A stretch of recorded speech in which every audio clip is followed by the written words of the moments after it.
నీది నిలబెట్టేవాడిని నేను, అందుకే నా నోటి మాట నీ నోట నా మాట ఉంచాను అన్న మాట నిజంగా అర్థవంతంగా ఉంది.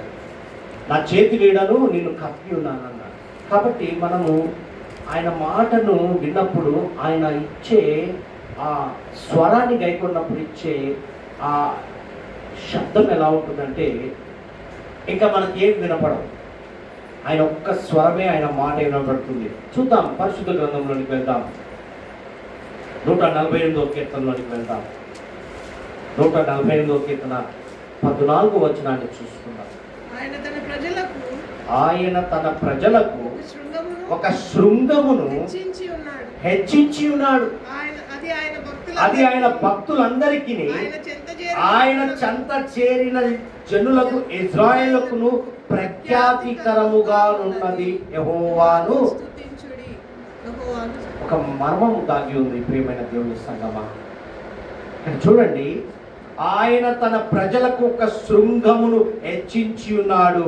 అది ఆయన భక్తులందరికీ ఆయన చెంత చేరిన ఎవరండి? జనులకు ఇజ్రాయిల్ అనగా మనం కూడా ఇజ్రాయిల్ గుంపులో ఉన్నవారు. ఇప్పుడు మనం ఇక్కడ కూడి ఉన్నామంటే ఆయన చెంత చేరి ఉన్నాం. గమనించండి, ప్రఖ్యాతికరముగానున్నది, ఎంత సంతోషంగా ఉన్నది అని చెప్పుకునే రీతిలో దేవుడు నిలబెట్టాడు. ఇక్కడ గమనిస్తే ఏంటి ఒక శృంగము అంటే, ఈ దినం గమనించండి, శృంగం అంటే ఏంటి? ఆయన ఆరాధించే యోగ్యత, ఆయన గణపరిచే యోగ్యత. ఏంటి యోగ్యత అంటే, రండి 100వ కీర్తనలోనికి వెళ్దాం. దేవుడు ఈ దినం మాట్లాడుతూ కూర్చున్న మాటలు ఇక్కడ మనకు బయలుపరిచాడు. 100వ కీర్తనలో చూడండి, ఇక్కడ రాయబడిన మాటలు చూస్తే, సమస్త దేశములారా యెహోవాకు ఉత్సాహధ్వని సంతోషముతో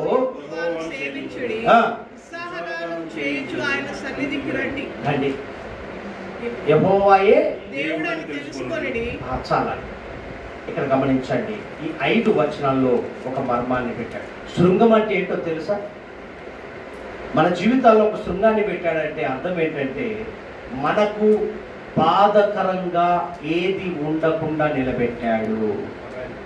మనము ఎటువంటి వాటిని అనగా శోధనలు, వేదనలు, బాధలు అన్నిటిని ప్రక్కకు పెట్టి సంతోషములో, చూడండి, సంతోషముతో యెహోవాను సేవించుడి అని పెట్టాడు. అంటే ఒక శృంగాన్ని హెచ్చించాడంటే మనకున్న శోధనలు తొలగించాడు, వేదనలు తొలగించాడు, ఇరుకులు ఇబ్బందులన్నింటినీ పక్కకు పెట్టించాడు. ఈ క్షణంలో ఒక శృంగాన్ని నీకు ఇచ్చాడు. ఆయన నామాన్ని హెచ్చించే ఘనత మనకి ఇచ్చాడు. అనగా ఇక్కడ గమనించినట్లయితే చూడండి, మన భారాన్ని ఆయన మోసాడు. ఏమంటున్నాడు? నీ భారము నా మీద మోపము అన్నాడు. మనకున్న చింత యావత్ ఆయన వదిలేసాం. నిజంగా చెప్పాలి అంటే మేము 10 దినములు అన్ని మర్చిపోయాము అనడానికి ఇదొక సాక్ష్యం. మీరక్కడ, నేనిక్కడ, మనమందరము కలిసి కూడా మరి నేను చెప్పవలసింది ఏంటంటే, దేవుని పక్షంగా మనకున్న అన్నిటినీ ప్రక్కకు పెట్టి ఒక శృంగాన్ని మన చేతికి ఇచ్చాడు, మన జీవితానికి ఇచ్చాడు. మనలో ఉన్న బాధకరమైనటన్నిటిని ప్రక్కకు పెట్టి ఆయనతో సంతోషించే భాగ్యాన్ని మనకిచ్చాడు. ఆయనను గణపరిచే భాగ్యాన్ని మనకిచ్చాడు. ఇక్కడ గమనిస్తే, ఇక్కడ చూడండి, ఇక్కడ ఉత్సాహగానము. మనం ఏం చేయాలంట? ఉత్సాహగానముతో, చూసారా, చేయుచు ఆయన సన్నిధికి రమ్మంటున్నాడు. ఎందుకు?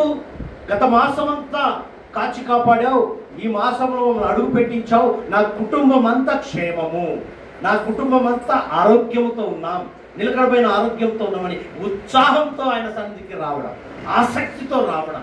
ఇలా పునరుద్ధరణ దినం, ఈ దినం అని చెప్పి ఆసక్తితో మనం ఏ విధంగా మనం వస్తామో ఆ ఆసక్తితో అంటే ఉత్సాహంతో రావాలి. ఎలా రావాలండి? ఉత్సాహం అంటే నువ్వు ఒకటి పొందుకుంటున్నావు అంటే, నువ్వు ఒకటి గెలుచుకుంటున్నావు అంటే, నీ జీవితంలో ఒకటి పొందుకుంటున్నప్పుడు నీకు వస్తున్నటువంటి ఉత్సాహం ఎలా ఉంటుందండి? చెప్పలేదు.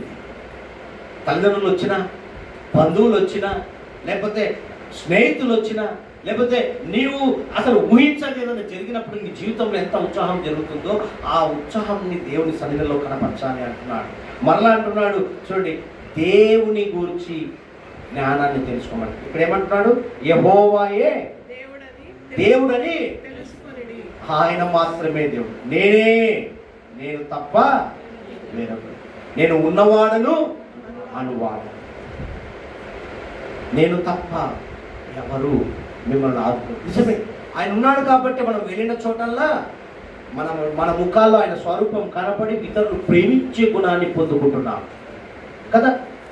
ఇది సత్యం. అయితే ఇక్కడ గమనించండి, దేవుని తెలుసుకునే జ్ఞానాన్ని మనం పొందుకోవాలి. మరలా ఇక్కడ చూడండి, చదవండి. మనము ఆయనే మనల్ని పుట్టించెను, మనము ఆయన వారము, మనము ఆయన ప్రజలము, ఆయన మేపు గొర్రెలము. బాగా గమనించండి, ఇక్కడ ఏమంటున్నాడంటే గొర్రెలను కాచాలన్నా, గొర్రెలను వాటికి ఒక షెల్టర్ ఇవ్వాలన్నా, వాటిని అన్నిటినీ మరి కాపాడాలన్నా ఒక కాపరి అవసరం. గొర్రెలకి ఏ విధంగా కాపరి అవసరమో మనకు కూడా ఒక యాజకుడు అవసరం. మరి మనందరికీ కాపరి ఎవరు? యెహోవా నా కాపరి, మొదటి కీర్తనలో చెప్పినట్టుగా ఆయన కాపరిగా ఇక్కడ ఉన్నాడు. చూడండి, ఇక్కడ ఆయన కాపరిగా లేకుంటే మనము జీవించలేము. ఇంటికి యజమానుడు లేకపోతే ఆ ఇల్లు ఎలా ఉంటుందండి? ఒక బాధ్యత లేకపోతే ఎలా ఉంటుందండి? పిల్లలకు ఒక బాధ్యత నేర్పారంటే తల్లిదండ్రులు లేని పిల్లలు ఎలా ఉంటారు, తల్లిదండ్రులు కలిగిన పిల్లలు ఎలా ఉంటారు చూసారా క్రమం. అంటే ఇక్కడ గొర్రెలకు కాపరి లేకపోతే గొర్రెలు జీవిస్తాయా, ఎట్టుపోతాయో తెలియదు. మనకు కూడా కాపరి లేకపోతే మనం జీవించలేము. ఆయన ఏమంటున్నాడండి? ఆయన మేపు గొర్రెలము, వినే స్వరము కలిగిన గొర్రెలమని మనకు చెప్తున్నాడు ఈ మాట. మరలా చూడండి, ఇక్కడ గమనిస్తే మరి ఆయన మంచితనం కనుగొన్నాం కాబట్టి మనం ఈరోజు ఈ దినం ఇక్కడ కూడుకున్నాం. ఇక్కడ గమనించండి, కృతజ్ఞతాస్తులు చెల్లించుట అంటే ఆత్మ సంభాషణ. నీలో నాలో మనలో ఆయన ఆత్మ కార్యము జరుగుతున్నప్పుడు ఆ సంభాషణ వేరు. పరిశుద్ధాత్మ నీలో మరి నివసించినప్పుడు ఆ సంభాషణ ఎలా ఉంటుందంటే స్పిరిచువల్గా వస్తుంది. ఆత్మీయతో కూడిన సంభాషణనే నువ్వు మాట్లాడగలుగుతావు. అవునా? మరలా అంటాడు ఇక్కడ చూడండి, ఆయన కృపను జ్ఞాపకం చేసుకోమంటున్నాడు. ఆయన కృప లేనిది మనం బ్రతకలేము. ఆయన కృప ఉంది కాబట్టి ఈరోజు బ్రతికి ఉన్నాం. మరలా అంటున్నాడు, ఇవన్నిటిని గుర్తు చేసుకొని మనము దేవునికి సమర్పించుకోవాలి, అర్పించుకోవాలి. అంటే ఏమంటున్నాడు ఇక్కడ? కీర్తనలు పాడుచు ఆయన ఆవరణంలో ప్రవేశించుడి, ఆయన స్తుతించుడి, ఆయన నామమును గణపరచుడి. యెహోవా దయాళుడు, ఆయన కృప నిత్యమును, ఆయన సత్యము. నిజంగా సత్య దేవుణ్ణి కలిగి ఉన్నాం. మాట ఇచ్చి నెరవేర్చే గొప్ప దేవుణ్ణి కలిగి ఉన్నామా? మూడవ దినం తిరిగి లేస్తానని చెప్పిన వాగ్దాన పుత్రుడు, వాగ్దాన కారణ జన్ముని మనం కలిగి ఉన్నాం. ఈ దినం గమనించినట్లయితే ప్రియమైన దేవుని బిడ్డలారా, ఇక్కడ గమనించండి, ఇవన్నీ 5 వచనాల్లో మర్మాలు చూస్తే ఎంత మరి వినసంపుగా ఉన్నాయి. ఏమంటున్నాడు ఇక్కడ? సంతోషముతో యెహోవాను సేవించుడి, ఉత్సాహగానముతో. మరి ఎలా వచ్చావు నువ్వు? అది దేవునికే తెలుసు. అయితే ఇక్కడ ఏమంటారంటే కృతజ్ఞత అర్పణలు చెల్లించుచు ఆయన గుమ్మములో ప్రవేశించుడి. కృతజ్ఞత అర్పణలు అంటే నీకు ఆయన చేసిన మేలులు, ఉపకారాలు గుర్తు చేసుకుంటూ మన జీవితంలో జరిగిన ప్రతి విషయములో ఆయన చేసినటువంటి కార్యాలను నెమరు వేసుకుంటూ మనం ఏం చేయాలంట? కృతజ్ఞత స్తుతులు చెల్లించాలి. ఎవరికైనా ఏదైనా పని చేసినా, మరి ఏదైనా ఎవరైనా సహాయం చేస్తే మనం ఏం చేస్తాం? థ్యాంక్స్ అండి అని పలుమార్లు చెప్తాం. మరి దేవునికి ఒక్కసారైనా చెప్పావా అని అడుగుతున్నాడు. చెప్పిన వ్యక్తి ఉన్నాడు, చెప్పిన ఒక గొప్ప మరి ఆయన బిడ్డ ఉన్నాడు. ఒక్కసారి చూద్దాం ఏ విధంగా నువ్వు కృతజ్ఞతాస్తులు చెల్లించాలో చూద్దాం. ఆరంభముల్ని మనకు బయలుపరిచాడు. ఆదికాండము 22వ అధ్యాయంలోనికి వెళ్దాం. ఆదికాండం 22వ అధ్యాయం చదవండి, మొదటి నుంచి. ఆ సంగతులు జరిగిన తర్వాత దేవుడు అబ్రహామును పరిశోధించెను. బాగా గమనించండి, ఇక్కడ దేవుడు అబ్రహామును పరిశోధించెను. ఎట్లనగా ఆయన అబ్రహామా, ఈరోజు నిన్ను నన్ను మనల్ని పరిశోధిస్తున్నాడు దేవుడు. ఆయన అబ్రహామా అని పిలువగా, ఆయన అబ్రహామా అని పిలువగా అతడు చిత్తం ప్రభువా నేను, అతడు చిత్తము ప్రభువా నేను. అప్పుడు ఆయన నీకు ఒక్కడై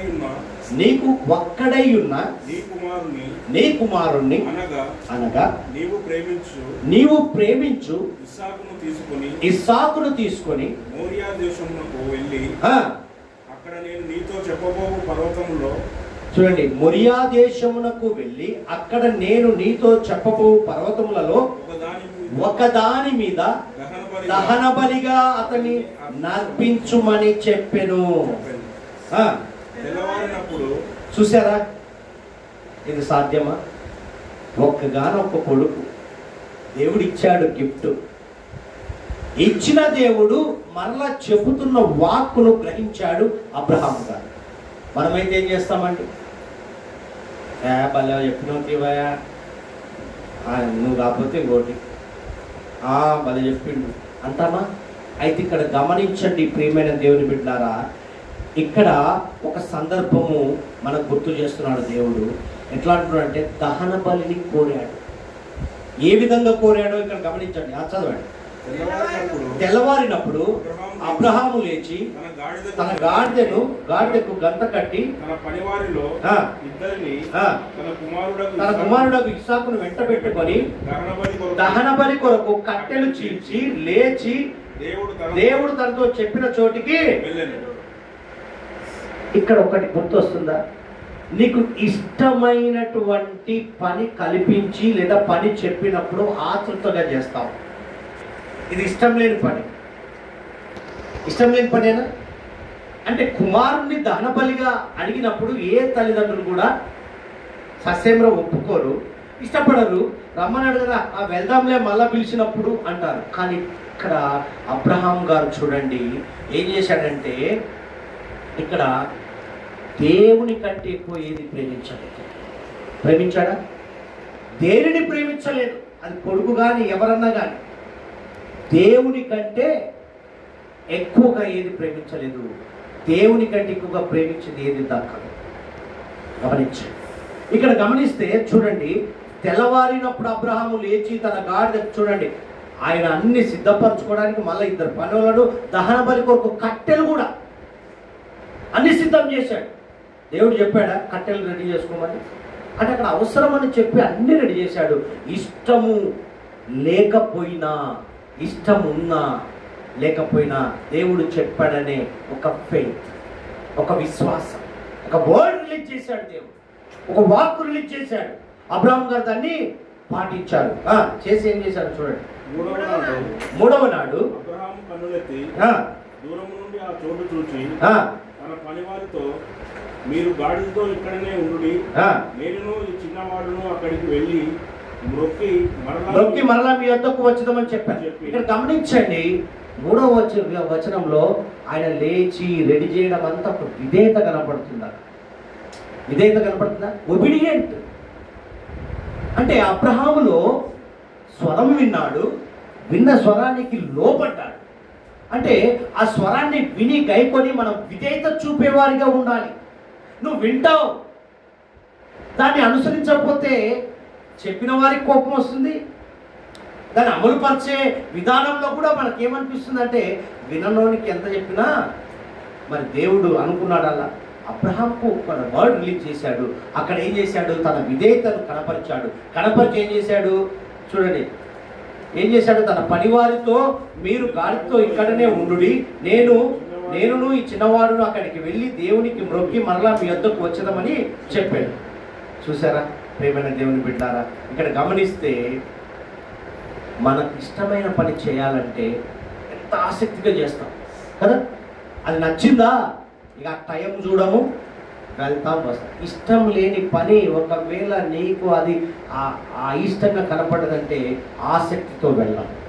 ఈ దినం అంటున్నాడు, నువ్వు ఆసక్తి కనపరిచే విషయంలో మాంద్యులు కాక.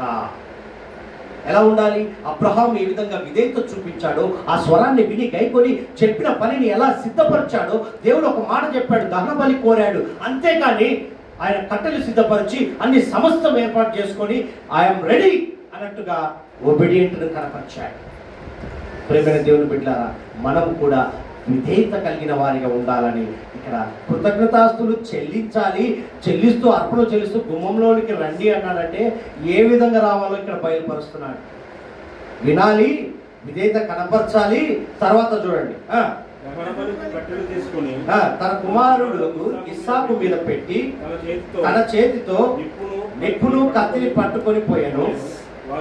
వారిద్దరు కూడి వెలుచుండగా ఇస్సాకు తన తండ్రి అయిన అబ్రహాముతో నా తండ్రి అని పిలిచాను. అందుకతడు ఏమి నా కుమారుడా నేను. అప్పుడు అతడు నిప్పును కట్టెలను ఉన్నవి కానీ దహన బలికి గొర్రె పిల్ల ఏది అని అడుగగా, డౌట్ వస్తుంది కదా. అబ్రహాము నా కుమారుడా, దేవుడే దహన బలికి గొర్రె పిల్లను చూచుకోనని చెప్పాను. వెళ్ళి దేవుడు చోటుకు వచ్చినప్పుడు అబ్రహాము అక్కడ బలిపీఠమును కట్టి కట్టెలు చక్కగా పేర్చి తన కుమారుడు ఇస్సాకును బంధించి ఆ పీఠం పైన ఉన్న కట్టెల మీద ఉంచాడు. అప్పుడు అబ్రహాము తన కుమారుణ్ణి వధించుటకు తన చెయ్యి చాపి కత్తి పట్టుకొనగా యెహోవా దూత పరలోకము నుండి అబ్రహామా అబ్రహామా అని అతన్ని పిలిచాడు. అందుకతడు చిత్తము ప్రభువా అనెను. అప్పుడు ఆయన ఆ చిన్నవాని మీద చెయ్యి వేయకము, అతని నేమి చేయకము, నీకు ఒక్కడై ఉన్న నీ కుమారుడు నాకు వెన్ను తీయలేదు గనుక నీవు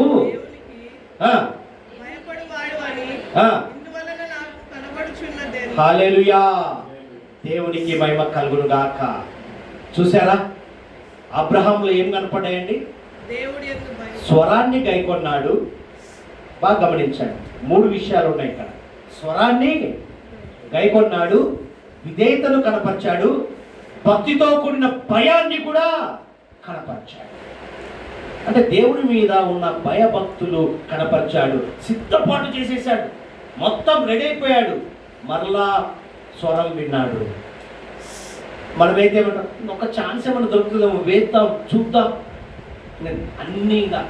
ఆయన టోటల్లీ దహన బలికి సిద్ధపడ్డ క్రమములో చూడండి దేవుని ఆత్మకార్యాలు ఎలా ఉంటాయి. దూత సెలవివ్వడం, అక్కడ ఏమని వ్రాయబడిందండి? యెహోవా దూత పరలోకము నుండి అబ్రహామా అబ్రహామా అని ఇతను పిలిచాను. అందుకు అతడు చిత్తం ప్రభు అనెను. అప్పుడు ఆయన ఆ చిన్నవాడి మీద చేయవేయకము, అతను ఏమీ చేయకము, నీకు ఒక్కడై ఉన్న నీ కుమారుడు నాకు వెన్ను తీయలేదు కనుక నీవు దేవునికి భయపడువాడు అని ఇందువలన నాకు. అలాంటి భయము దేవుడు నీలో నాలో మనలో చూచుచున్నాడు. ఎలాంటి భయం అండి? ఇప్పుడు కొడతారో తిడతారో లేక ఆ భయం కాదు.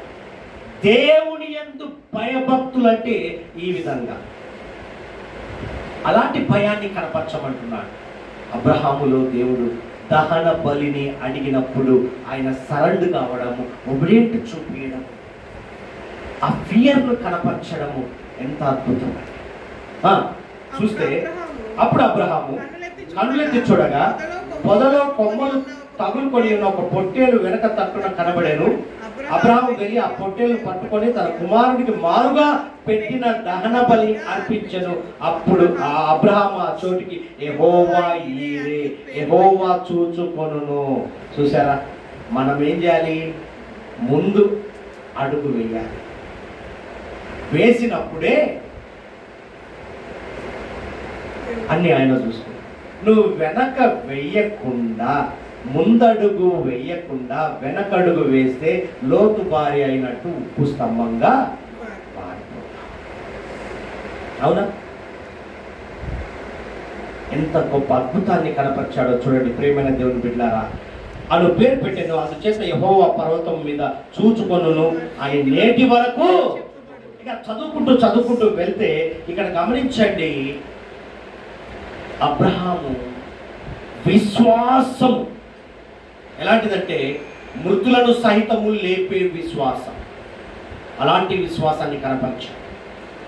మృతులను సహితమే కదా అది, మరణ పడకకు మరణాన్ని సిద్ధపరిచినటువంటి కుమారుణ్ణి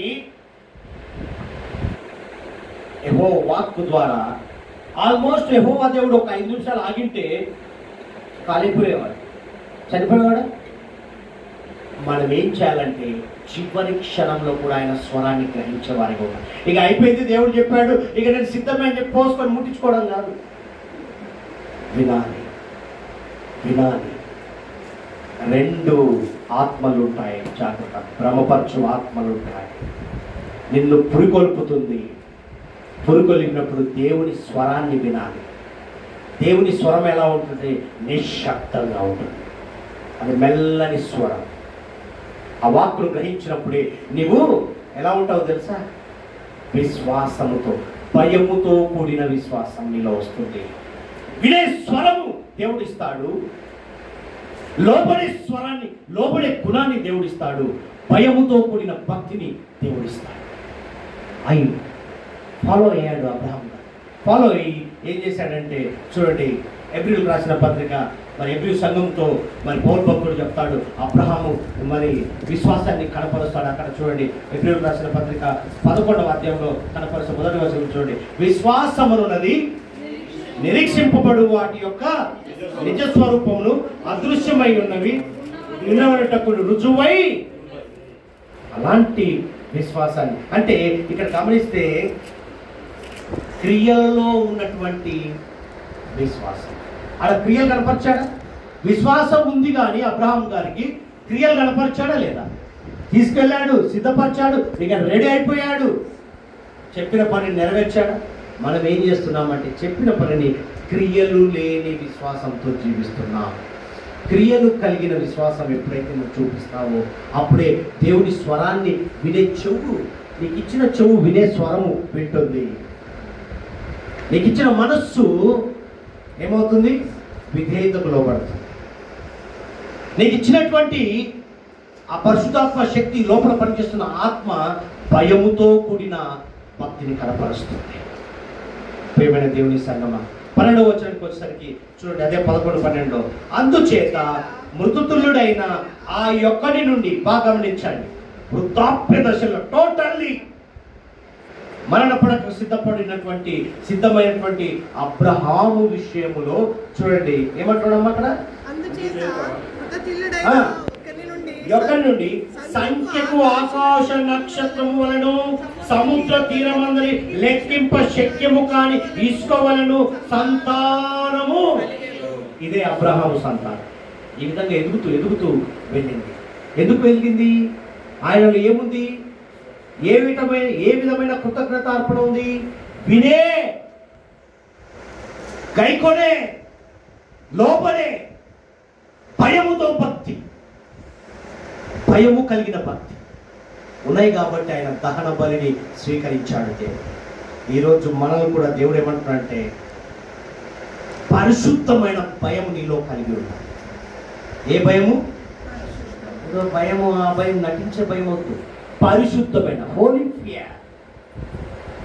ఈ దినం అడుగుతున్నాడు దేవుడు, సంపూర్ణంగా ఆరాధించే వాళ్ళు. ఈ దినాంశము ప్రేమైన దేవుని బిడ్డారా, సంపూర్ణంగా ఆరాధించుట. సంపూర్ణంగా ఆరాధించే వాళ్ళు తన ప్రియ కుమారుణ్ణి మనకు అనుగ్రహించిన తండ్రికి మనము కృతజ్ఞతార్పణలు ఏ విధంగా చెల్లించాలో తెలుసా? ఆయన కుమారుని శిలువ త్యాగాన్ని గుర్తు చేసుకోవాలి. మనకు అనుగ్రహించిన కుమారుడు ఎలాంటి త్యాగం అండి? శిలువ త్యాగం. మరలా గమనిస్తే ఆయన మంచితనము, ప్రేమ చూసారా, జ్ఞాపకం చేసుకోవాలి. సంపూర్ణంగా ఆరాధించే వాళ్ళు ఆయన త్యాగాన్ని గుర్తు చేసుకోవాలి, ఆయన మంచితనాన్ని గుర్తు చేసుకోవాలి, ఆయన ప్రేమను గుర్తు చేసుకోవాలి. చేసుకుంటూ మరలా మనలో ఒక్కసారిగా గుర్తు చేసుకోవాల్సింది మన విశ్వాసాన్ని పరీక్షించుకోవాలి. భయముతో, పరిశుద్ధ భయము కలిగి ఉన్నాము. నిజంగా చూడండి, విశ్వాసము, భయము సిద్ధపరిచిన విధానం ఏ విధంగా ఉంది? అబ్రాహాములో భయం ఉంది, విశ్వాసం ఉంది, సిద్ధపరిచిన విధానం కుమారుని సిద్ధపరచడం. ఈ దినము తండ్రి కూడా మన కొరకు ఏం చేశాడు? తన కుమారుణ్ణి సిద్ధపరిచి, ఆ సిద్ధపరిచిన విధానం యేసయ్యను మనకు ఇచ్చాడా? మరి ఆయన ఎంత సిద్ధపాటు కలిగి సిద్ధపరిచి కుమారుని అనుగ్రహించాడు కాబట్టి ఆ సిద్ధపాటు కలిగి ఆయన ఏం చేశాడు? సరెండర్ అయి ఆయన ఏం చేశాడు? శిలువ త్యాగం చేసుకొని మరి శిలువలో మరణించి తిరిగి లేచాడు. అందుకే కృతజ్ఞతాస్తులు చెల్లించే విషయంలో ఆలోచన చేయాలి. అందుకే అంటాడు, కృతజ్ఞత అర్పణలు చెల్లించుకుంటూ ఆయన గుమ్మములో ప్రవేశించుడి. అలాంటి దహన బలిని నిన్ను నన్ను మనల్ని దేవుడు అడుగుతున్నాడు. ఏ విధంగా కృతజ్ఞత చెల్లించాలండి? సిద్ధపాటు కలిగినటువంటి, సంపూర్ణంగా ఆరాధించాలంటే విశ్వాసముతో, ఆ విశ్వాసాన్ని వినే స్వరము కలిగినటువంటి విశ్వాసం, లోబడే విశ్వాసం, పరిశుద్ధ భయము కలిగి సిద్ధపాటు కలిగి సిద్ధపరచుకున్నట్టుగా మనము అన్ని సిద్ధపరచు. అబ్రహాం ఏం చేశాడు? కుమారుని సిద్ధపరచి అన్ని దహన బలి అప్పచెప్పాడు. మరి మనం కూడా ఏం చేయాలి?